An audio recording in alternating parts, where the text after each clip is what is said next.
Bonjour à tous, dans cette vidéo on va voir la séance 1 de la communication et acte de langage, objectif exprimer un point de vue et le défendre. Donc d'abord, regardez l'image que vous avez. Qu'est-ce que vous voyez dans cette image?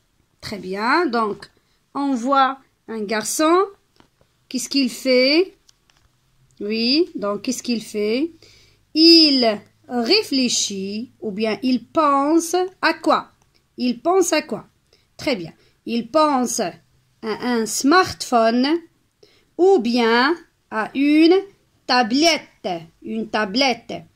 Donc, qu'est-ce qu'on dit? Il réfléchit en même temps à un smartphone ou à une tablette. Donc, il fait le choix. Le choix. Il ne peut pas les acheter tous les deux, donc il fait un choix. Donc il hésite entre un smartphone et entre, bien sûr, une tablette. C'est bien. Donc il est où maintenant? Où se trouve le garçon? Très bien. Le garçon se trouve dans un magasin de produits électroniques. Très bien. Donc, il veut acheter quelque chose, n'est-ce pas? Il veut acheter soit un smartphone, soit une tablette. C'est bien. Donc, maintenant, on va passer à la rubrique « Je réponds aux questions ». Que représente cette image? Qu'est-ce qu'il représente?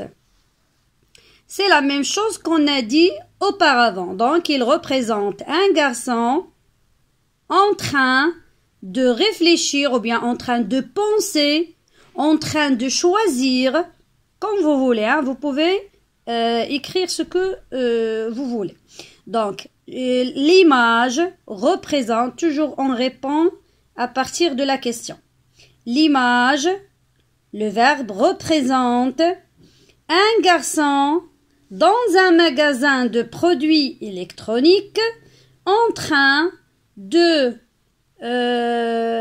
choisir soit un smartphone ou bien une tablette. D'accord?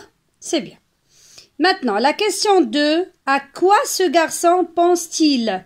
Il pense à quoi? Donc, bien sûr, regardez, quand il y a une bulle comme ça, avec des petites bulles comme ça, donc c'est-à-dire qu'il ne parle pas, mais il pense. Donc, le garçon pense soit à un smartphone, soit à une tablette. C'est bien. Troisième question. Sur quoi s'interroge-t-il? S'interroger, ça vient de l'interrogation. C'est-à-dire, il se pose une question. Il se pose une question. Donc ici, le garçon s'interroge sur, par exemple, le prix. On peut dire le prix d'une tablette ou bien les propriétés d'une tablette ou bien les fonctions d'une tablette et un smartphone aussi. Question 4. Quelle est la question qu'elle est en train de se poser? Donc, si vous remarquez bien, les questions sont presque les mêmes. Donc, on peut, pour la première phrase, ça englobe les autres questions. C'est-à-dire, la première phrase, c'est général. Vous pouvez y intégrer toutes les autres questions. Donc, quelle est la question qu'elle est en train de se poser? Donc, on peut reformuler une question. Combien coûte une tablette? Quelles sont les propriétés d'un smartphone?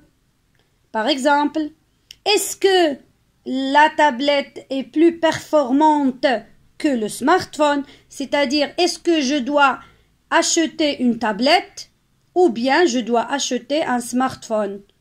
Par exemple, lequel parmi les deux sont le meilleur pour moi?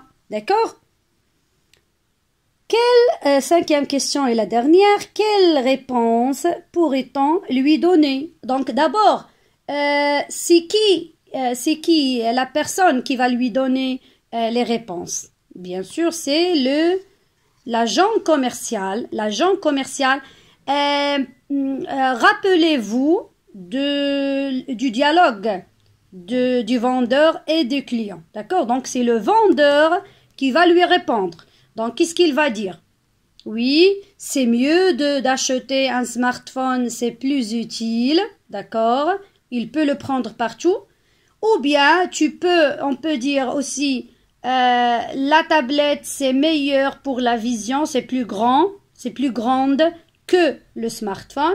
Donc, ici, on peut le convaincre soit par une tablette, les fonctions d'une tablette ou bien les propriétés d'une tablette ou bien les fonctions et les propriétés d'un smartphone.